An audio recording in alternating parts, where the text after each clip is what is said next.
I always loved music. My dad would play songs on the radio and I just connected to music right away. I was a sophomore in high school and I went to Jeff Dio's School of Worship. That's where I really started on my path to worship and worship drumming. When I came back, I was just on fire and wanted to pursue worship 100%. I just started drumming, started worshiping at my church. Ever since that time, it's just been my passion. I actually met my wife at a college group at our church in California. When I first saw her, there was something different about her. I was playing drums at that service, and then we got to hang out after the service, and it just snowballed from there. My wife came home one day, and she was like, "Sat, you're not acting like yourself. I don't know what's going on." I kind of had flu symptoms. So she took me to the ER immediately, and I blacked out on the way there. I immediately got put in for septic shock, which basically is a bacterial infection of your entire body. And so it was sending out blood clots to all of my extremities. It cut off the blood flow to my arms and hands. And I remember laying in the hospital bed and looking down, and my hands were dark blue and purple. The doctors went in and tried to do the best they could to get rid of the blood clots and save my limbs, but my hands ultimately were affected. Basically, it was necrosis. It was just, my hands were dead. He had decided, yeah, we're gonna have to remove your right hand completely and your 4 left fingers. That was the first time it really became a reality that I was gonna live without hands. They ended up doing the amputations. The hardest thing for me personally was just transitioning to everyday life. I remember a specific time, it's really simple, but I was getting in my car for the first time to go somewhere with my wife, and I was trying to put my seatbelt on. I couldn't put my seatbelt on.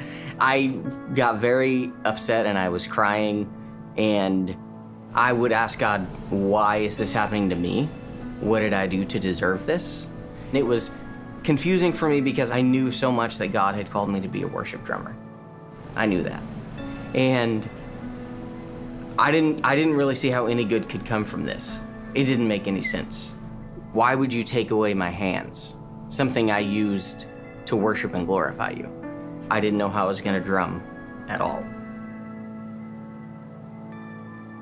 I had to let go of the fear of not knowing what the future looked like. I had to simply just trust God and fix my eyes on Him during my whole struggle.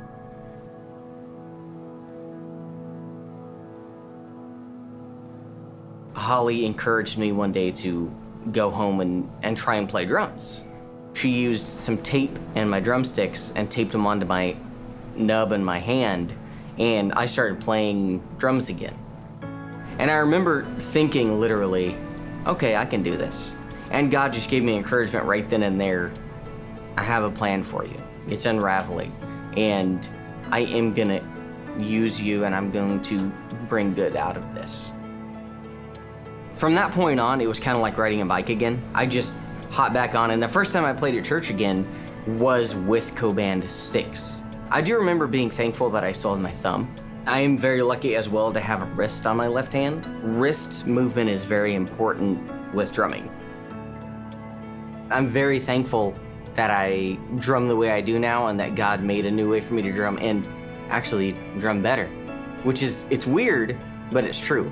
I was really heavy-handed and I wasn't as fluid as I was now, and I feel like I'm a better player now.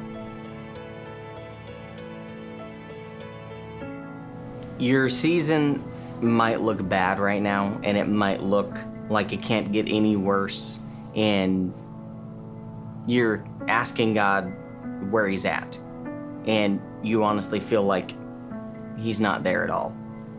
I promise you that He is, because He brought me through what I went through, and looking back on it, I can see where He was the whole time. What I would say about worship is that it's so vital for our spirits and our souls, because that is a way that God connects with His kids. If we surrender and we just let ourselves be vulnerable with Him, He comes in and He'll give us His peace, no matter what's going on around us, what it looks like. because he knows what the plan is ahead. And he's making a way where there doesn't seem to be any way at all.